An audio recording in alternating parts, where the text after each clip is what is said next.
Olá, estamos começando mais um encontro com Vitor Cruz e hoje o tema é Justiça em Foco, 44 anos de defesa e tribunais. Estamos falando do nosso querido Dr. Emerson Leônidas, o maior criminalista do Brasil.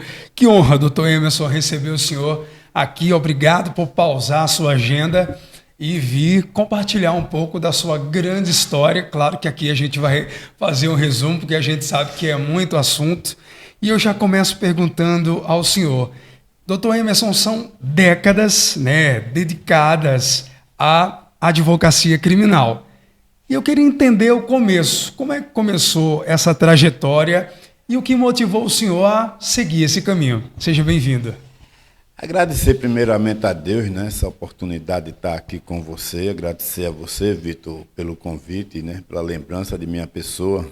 Eu que hoje moro em Brasília, Distrito Federal, e poder compartilhar com outras pessoas sobre minha história. Espero contribuir e que ela sirva de exemplo, de motivação para alguém que está aí construindo uma trajetória. São 44 anos, como você disse, de defesa criminal, sempre atuei na área criminal.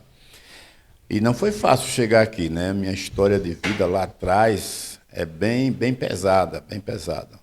E acredito que ela vai servir para ajudar alguém aí. Veja, eu não queria ser advogado, muito menos criminalista. Eu acredito muito no destino. E eu fui conduzido, e digo isso com toda certeza, pelo destino. Eu queria ser arquiteto. Olha que coisa engraçada. Pouca gente sabe disso, Vitor. Você está me dando a oportunidade de revelar um Emerson Leônidas de 1977, dos anos 70, Uau, nem nascido eu era. Nessa época, quem é dessa época vai lembrar com muito saudosismo, Era uma época difícil.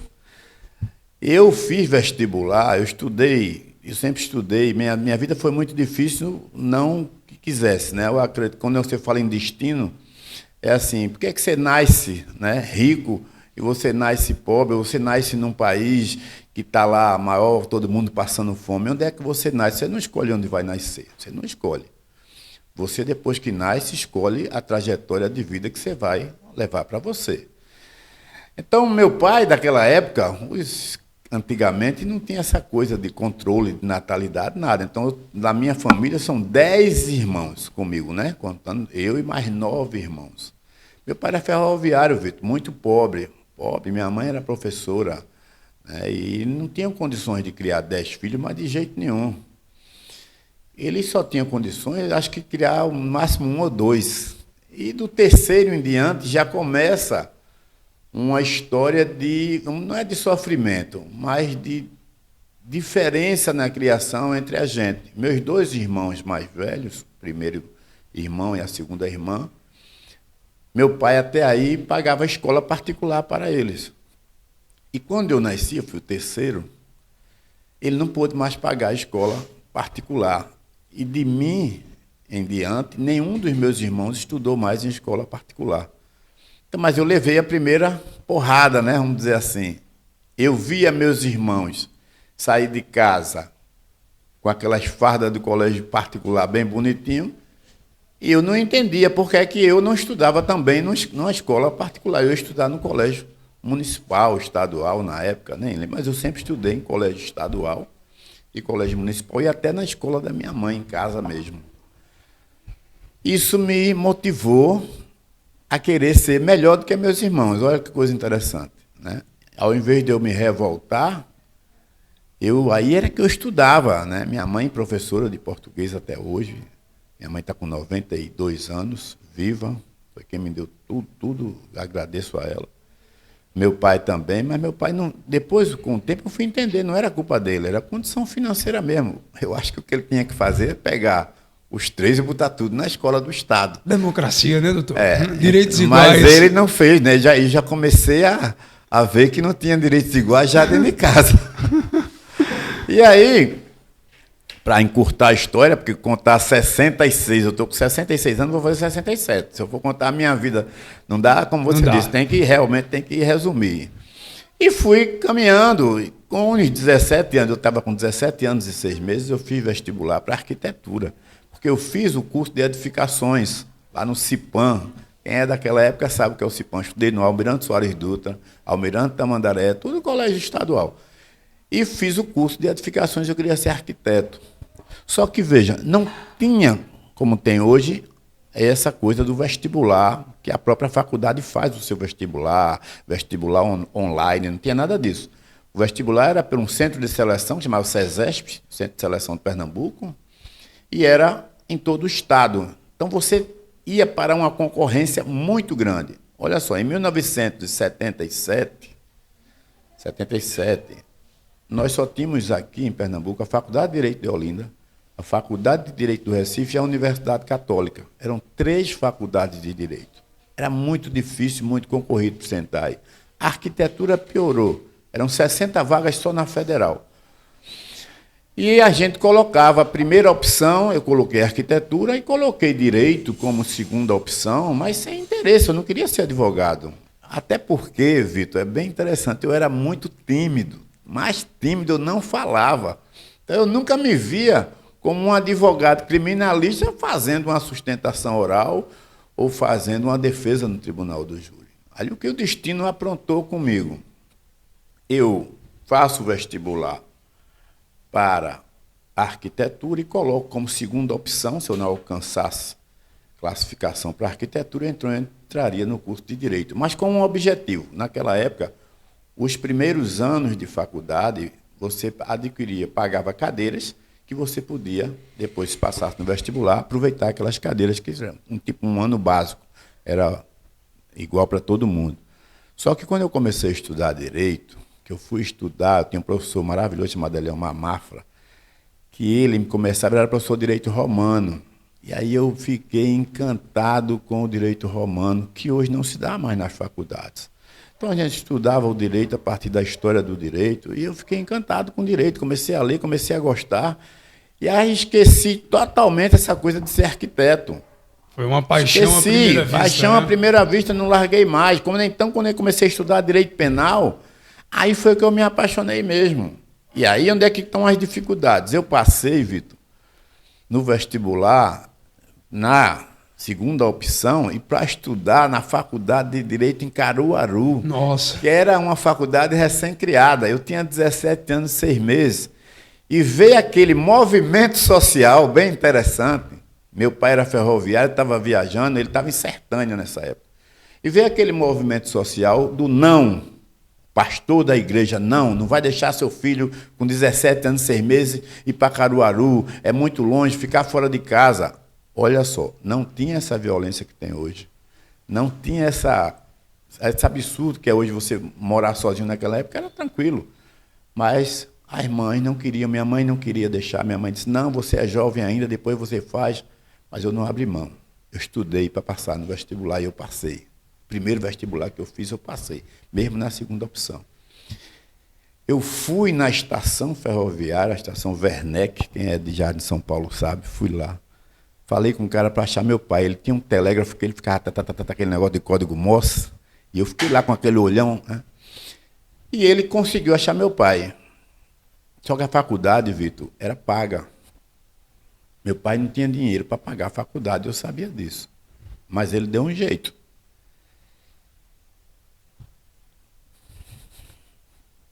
Ele voltou de Sertânia, pegou dinheiro emprestado com a agiota, me levou para Caruaru e me largou lá na casa do estudante. Eu estudei primeiro e segundo ano de Direito na Faculdade de Direito de Caruaru, morando na casa do estudante, com inúmeros amigos, todos pobres mesmo, vamos dizer assim. E a gente se acordava, Vitor, de 10 horas, 11 horas, porque estudava à noite, e ficava jogando dominó até 2, 3 horas da manhã para acordar de meio-dia, porque a gente não tinha dinheiro para fazer 3 refeições. Então a gente comia, ia para o almoço, depois a gente conseguiu uma carteira até do Sesc, e ficou almoçando no Sesc, e ele tomava o café à noite depois da faculdade, para poder a gente economizar. Fazíamos a comida na casa estudante, passei 2 anos, depois consegui uma vaga na Faculdade de Direito de Olinda e me transferi. Bom, não saí mais do curso de Direito, fui levado pelo destino. Quando eu estou no 4º ano de Direito, eu ia para Caruaru de trem, voltava de trem. Aproveitava o trem que meu pai vinha.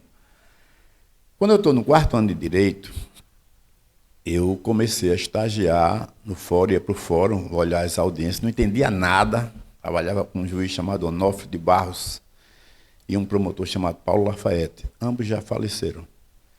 E eu não entendia nada. E me chega lá na primeira vara dos crimes contra o patrimônio na época. Tinha vários patrimônios, vários entorpecentes, hoje é diferente. E me chega lá uma doutora chamada Maria da Penha Gomes de Vasconcelos e me leva para trabalhar no escritório daquele que, para mim, foi o maior criminalista de Pernambuco, chamado Sérgio Murilo Santa Cruz. Eu fui trabalhar no escritório de Sérgio Murilo Santa Cruz. E eu, quando ia ver ele fazer júri, né, assistir o júri dele, eu ficava assim, impressionado, porque ele sabia onde estava tudo no processo. A gente dava o processo a ele, a secretária entregava o processo a ele com 2 horas antes do júri, e ele falou, esse homem não estudou, o processo estudou nada, e na hora ele sabia tudo do processo, tudo. Era uma coisa incrível. E aquilo também me motivava. Eu disse, eu vou querer ser assim, eu vou querer ser... Fonte de inspiração, Fonte né? de inspiração, Sérgio Murilo Santa Cruz. Foi minha primeira fonte de inspiração, realmente, no âmbito criminal. Quando eu estou concluindo o curso de Direito, já no 4º ano, trabalhava já com Sérgio Murilo há muito tempo, e aí vem outra coisa do destino.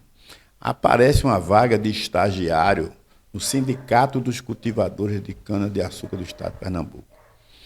Só que como eu atuava na área criminal com Sérgio Murilo, eu fui para o sindicato, Vitor, com o objetivo de conhecer outras áreas, direito do trabalho e direito civil, principalmente.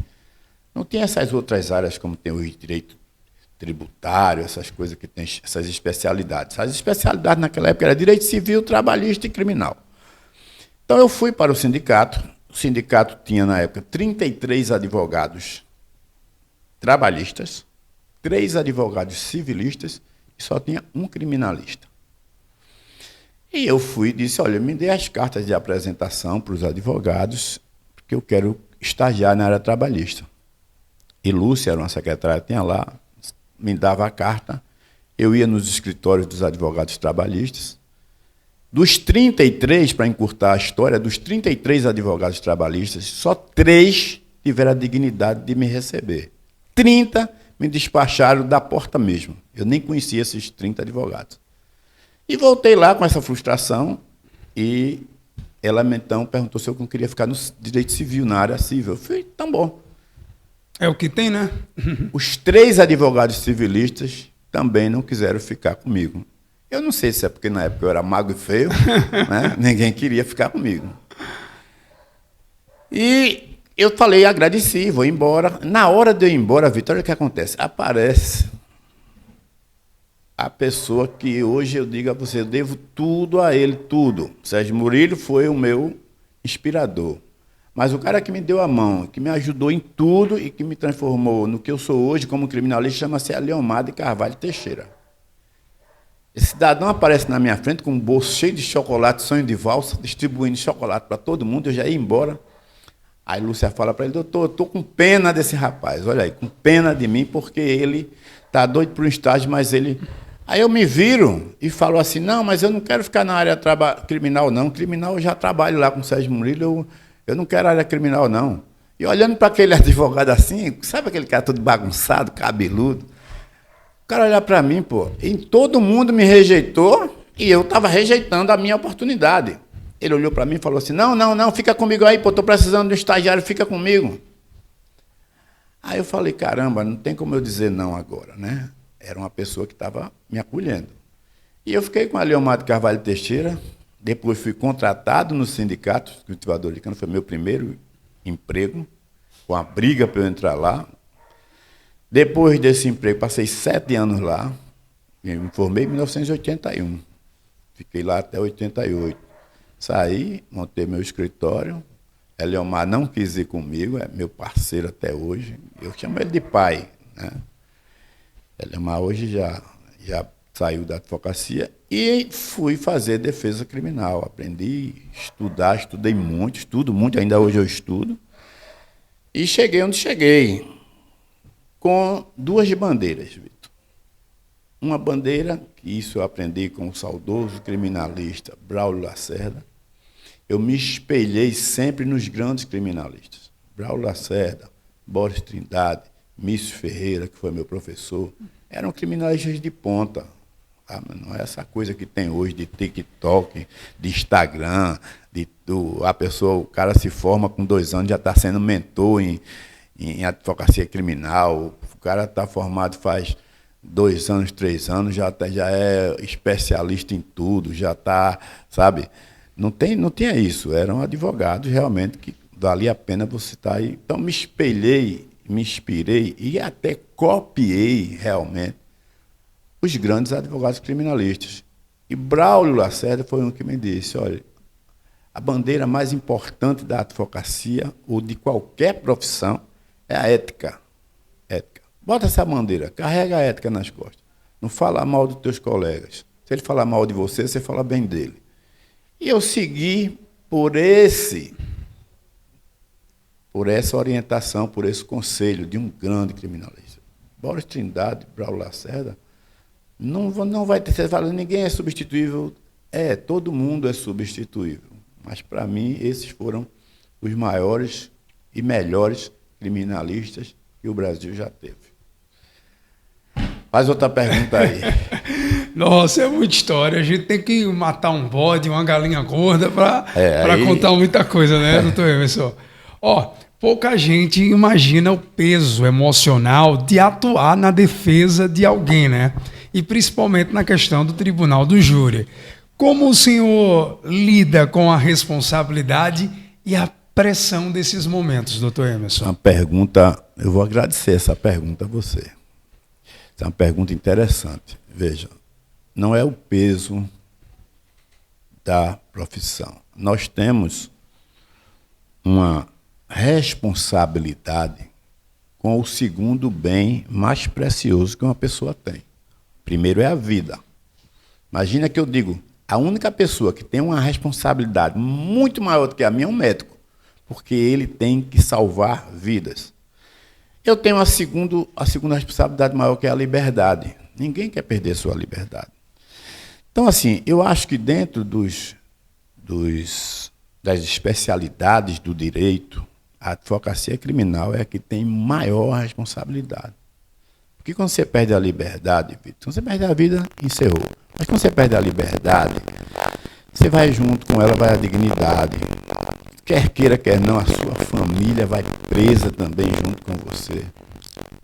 Então, assumir uma causa criminal é uma responsabilidade muito grande e um peso muito grande.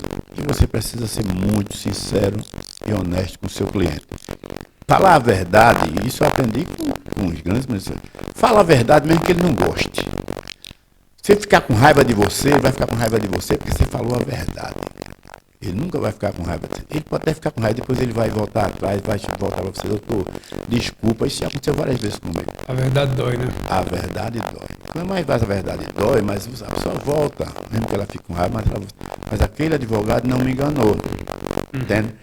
Então, no Brasil, a gente não tem prisão perpétua, a gente tem um sistema de punição que há uma progressão de regime. Você sabe o dia, você entra na cadeia, mas sabe o dia que vai sair.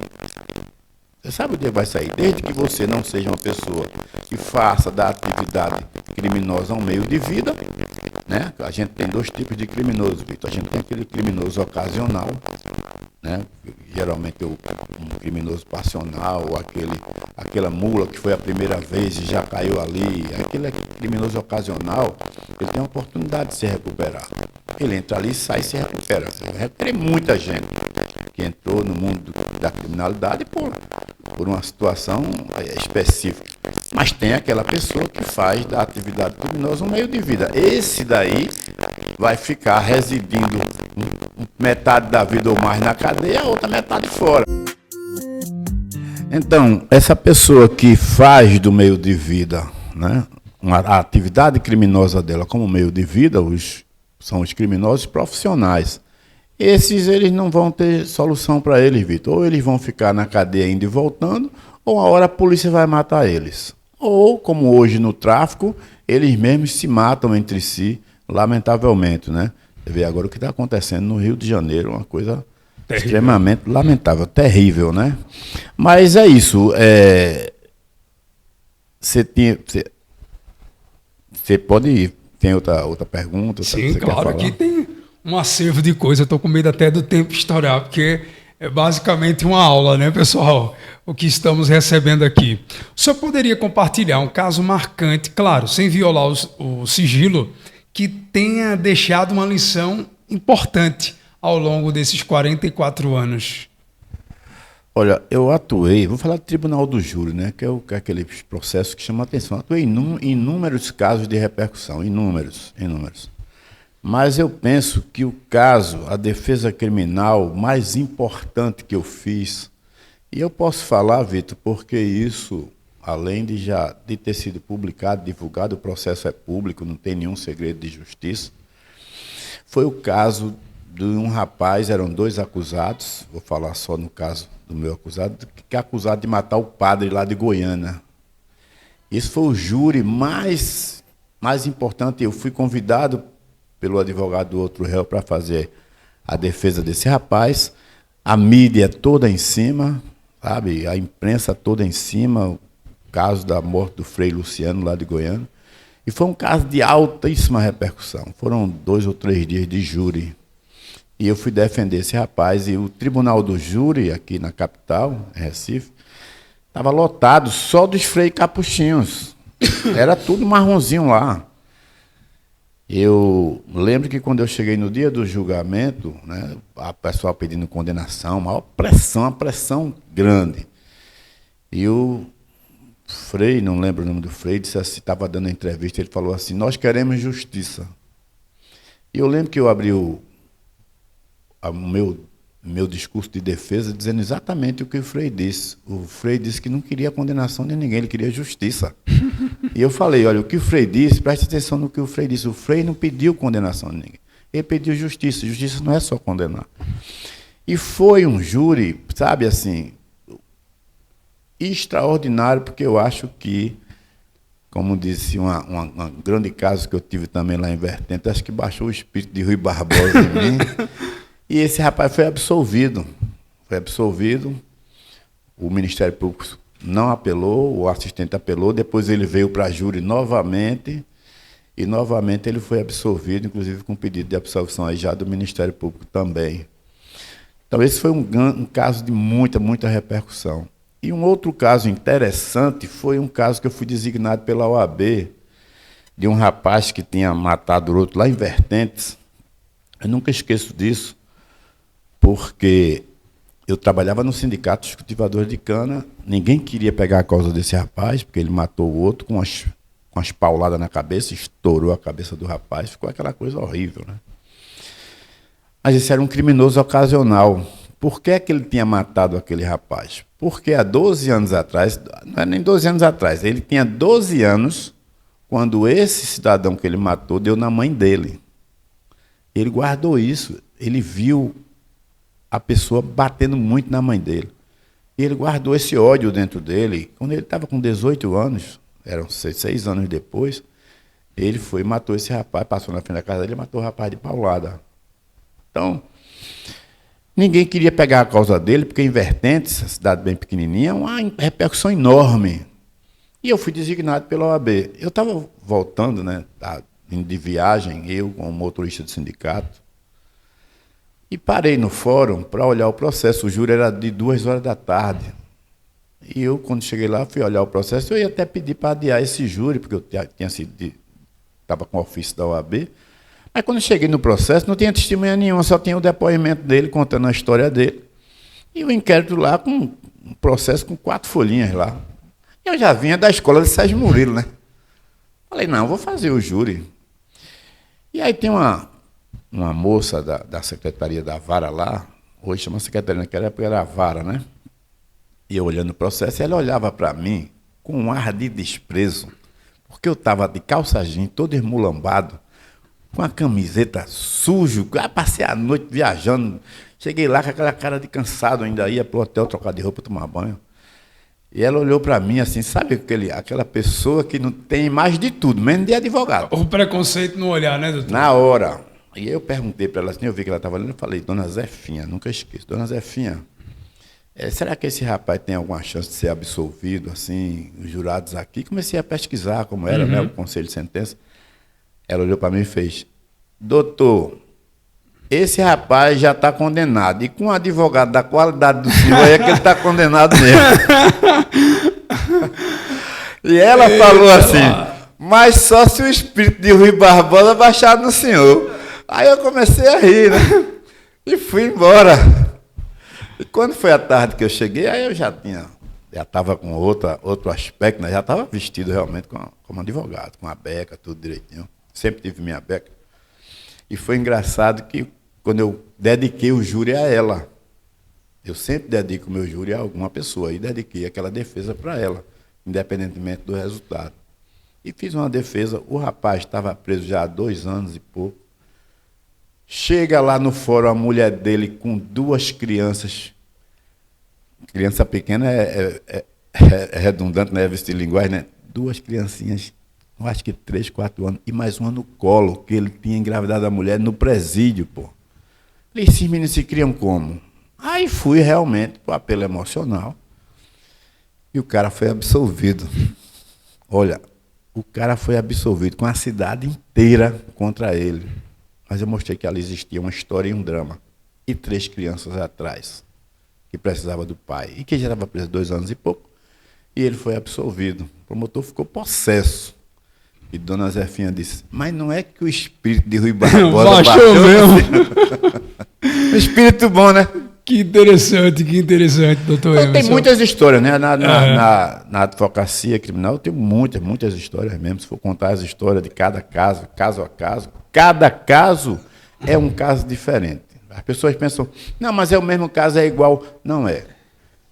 Quer ser um bom advogado criminalista? Estuda o caso. Não pensa, esse caso é igual ao outro. Copia aquela defesa do outro. Esquece isso. Cada caso é como operar uma pessoa. Como eu gosto muito, Vitor, de comparar a arte da advocacia criminal com a arte da medicina. Tem que fazer todos os exames. Cada operação é uma operação diferente. Se um médico disser, não, aquele ali eu opero, não é linha de produção, não tem isso. Se for fazer isso, você vai cair na vala comum e você não vai se tornar um advogado respeitado. Doutor Emerson, o senhor ainda acredita que o júri ainda é o espaço mais democrático da justiça ou ele também tem sido afetado por pressões midiáticas, redes sociais? O júri precisa passar, não só o júri não, né? Toda a nossa legislação penal e processual penal precisa passar por uma reformulação e uma atualização que o Superior Tribunal de Justiça vem tentando fazer isso, porque o que acontece é que os juízes de direito, em sua grande maioria, e principalmente tribunais de estados, eles se preocupam muito com segurança pública. Olha, segurança pública não é problema do judiciário. O juiz que diz, a gente tem que defender a sociedade, a criminalidade está... O juiz não tem que pensar em nada disso. O juiz tem que julgar o processo de forma equidistante e imparcial. Quem tem que cuidar da segurança pública é o Poder Executivo, não é o Poder Judiciário.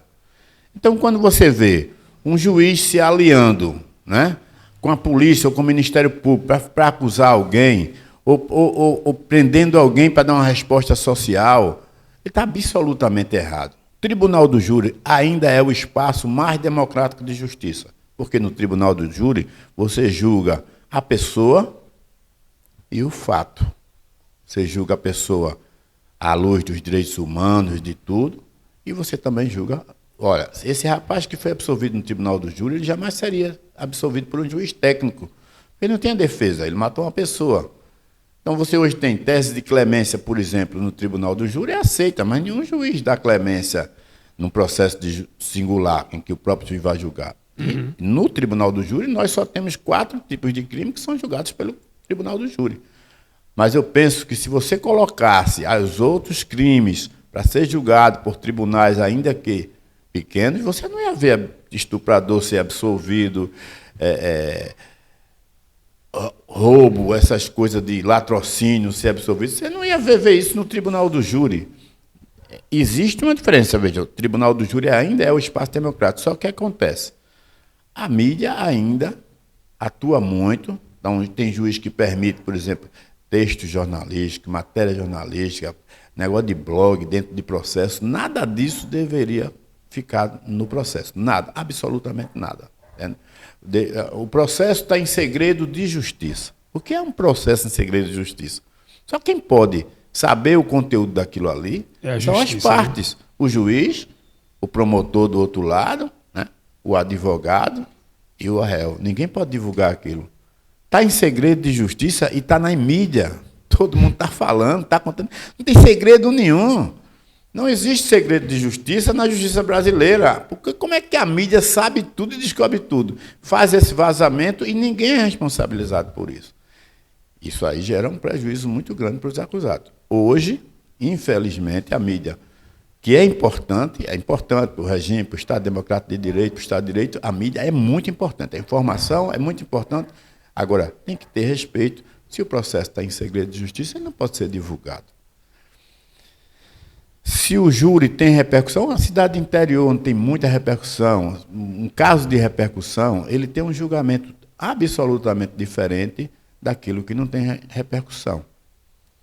Eu sempre digo, existe a justiça criminal, ela é feita da justiça do rico, a justiça do pobre, o inquérito policial, a investigação policial, quando a vítima ou o acusado é uma pessoa rica ou de expressão social, é diferente daquele que é absolutamente desconhecido. Né?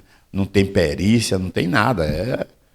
Então, assim, não existe. A justiça no Brasil, Vitor, infelizmente, é muito desigual e precisa, sim, passar por uma reformulação muito grande. O Tribunal do Júri ainda é o espaço democrático mais importante da justiça brasileira.